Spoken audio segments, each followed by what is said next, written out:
গণভোটের ব্যাপারে এখন তো বিষয়টা এমন ভাবে সরলীকরণ করা হচ্ছে যে সংস্কার যারা চায় হা, যারা চায় না তারা না। মানে সংস্কার চাইলে হা বলুন, সংস্কার না চাইলে না বলুন। লেকিন আমার কাছে বিষয়টার এত সরল মনে হয় না। কেন সরল মনে হয় না জানেন? আপনার সামনে আমি 1 কেজি স্বর্ণ রাখলাম, 1 কেজি স্বর্ণ রাখলাম, 1 কেজি গোবর রাখলাম, আর 1 কেজি স্বাভাবিক কোন জিনিস রাখলাম। 2 রকম 3 রকম জিনিস রাখা আমি আপনারে বললাম হা না না। এখন যদি হা বলেন তাহলে 1 কেজি স্বর্ণ পাবেন, 1 কেজি গোবরও খাওয়া লাগবে, আর 1 কেজি আরো যে পচা পচা জিনিস আছে এগুলো পান করা লাগবে। হা বললে পুরোটাই করা লাগবে। আর যদি না বলেন তাহলে সোনাও মিস, যদি না বলেন তাহলে গোবরও মিস, যদি না বলেন তাহলে পচা জিনিসও মিস, সবই মিস। তাহলে আসলে একটা ঝামেলায় পড়বেন না আপনি? একটা ঝামেলায় পড়বেন না? পড়বেন। এখন হানায়ের অবস্থা হয়েছে এটা, ধারা দিয়েছে 4টা, তাই না? ধারা দিয়েছে 4টা, নিচে দিয়েছে হা না না। হা বলার মানে হলো চাইরোটাই মানেন, আর না বলার মানে হলো আপনি কোনোটাই মানেন না, মাঝামাঝি কিছু নাই। এখন সবচাইতে ভেজাল হলো আমার মতো মৌলবীদের জন্য। সেটা কি? সেটা হলো এখানে এমন কিছু পয়েন্ট আছে যেটা আসলেই হওয়া দরকার, হা বলা দরকার, আর এমন 1-2টা অংশ আছে যেটা আসলেই না বলা দরকার। এখন মাঝামাঝি অপশন আর খোলা রাখে নাই, আর 2টাই টিক মারলে তো কোনোটাই হবে না।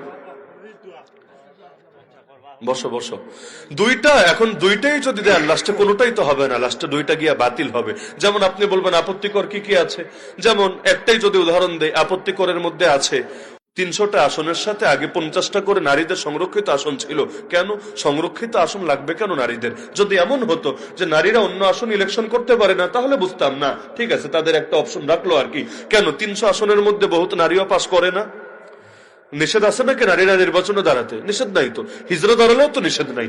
ওই বাংলাদেশে এক চেয়ারম্যান হয়েছিল হিজরা গত লাস্ট ইলেকশনে, স্থানীয় নির্বাচনে। এটা নিয়ে তো মিডিয়া সবাই খুশি হয়েছে, কেউ তো এটার প্রতিবাদ করে নাই, করার কথাও না।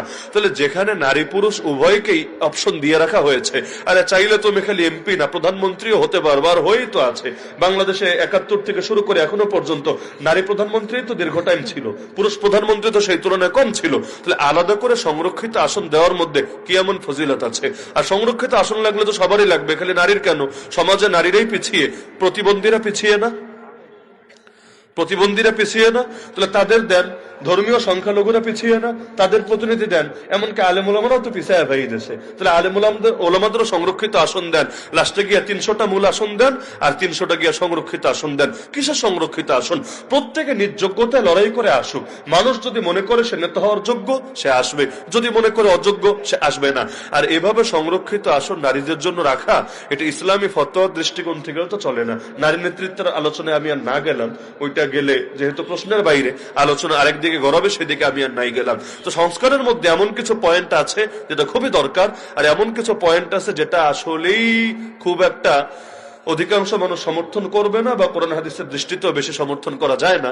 তো এখন 2টা মিলে হা বা না। এখন যদি বলেন হুজুর কোরআন হাদিসের দৃষ্টিতে দেখেন এবং মূল্যায়ন করেন, আমি বলবো হায়ের ব্যাপারে মূল্যায়ন করা যায়, নায়ের ব্যাপারে মূল্যায়ন করা যায়। তবে ওভারঅল আমি মনে করি নায়ের চাইতে হাটাই একটু ভালো। কেন ভালো? কারণ হায়ের মধ্যে মনে করেন 80% ভালো জিনিস আছে, 20% বা আর একটু কমায় ধরলাম 10%, 5% একটু ভেজাল জিনিস আছে। তাহলে ভেজালটা যদিও আছে, কিন্তু যতটুকু ভালো আসবে আলহামদুলিল্লাহ, যতটুকু ভালো আসবে, ওই কিছু না আসার চাইতে, না হলে তো কিছুই হবে না, না হলে তো সবই বেকার হয়ে গেল। এতদিনের এত সাধনা, এত পরামর্শ, এত বৈঠক, এত কিছু সব বেকার হলো। এর চাইতে অন্তত হাটা আসুক, আর লাস্টে বাকিটার জন্য আগামী দিনে আবার কিছু কথাবার্তা লাগবে, কিছু লড়াই লাগবে, কিছু প্রতিবাদ লাগবে, একসময় সেটাও হবে ইনশাআল্লাহ। আর এটা হা দিলে অটোই হবে তা তো না। আগামীতে যে সরকার আসবে তারা ধীরে ধীরে এগুলো বাস্তবায়ন করবে। সে সময় যারা সংসদে যাবে, যারা মাঠে থাকবে, তারা ইনশাআল্লাহ অনেক কথাবার্তা বলার সুযোগ পাবে। তো সর্বোপরি আমি ভেঙে বললাম, আমি চাইলে এক বাক্যে বলতে পারতাম হায়ের ফজিলত, কিন্তু একটু ভেঙে বললাম যাতে বিষয়টা ক্লিয়ার থাকে। আমি মনে করি ওভারঅল হায়ের পক্ষে গণভোট দেওয়াটাই ভালো, হায়ের পক্ষে দেওয়াটাই ভালো। তবে মাথায় এতটুকু রাখেন যে হায়ের মধ্যে যা ঢুকিয়ে দিয়েছে 100% ভালো না, বরং 80% 85% ভালো রেখেছে। এটাও একটা ফাইজলামি, এটাও একটা ফাইজলামি। পশ্চিমাদের বুদ্ধি তো কম না, অনেক বুদ্ধি নিয়ে চলে। এই ফাইজলামিটা চাইলে এরা আলাদা আলাদা অপশন রাখতে পারতো, যে 4টা জায়গায় 4টা টিক চিহ্নের জায়গা থাকবে, সমস্যার কিছু ছিল না। কিন্তু বেশি কিছু করতে গিয়ে লাস্টে গিয়ে সব জায়গা খিচুড়ি পাকিয়ে দিয়েছে। আল্লাহ তাআলা আমাদেরকে সঠিকভাবে বোঝার তৌফিক দান করুন।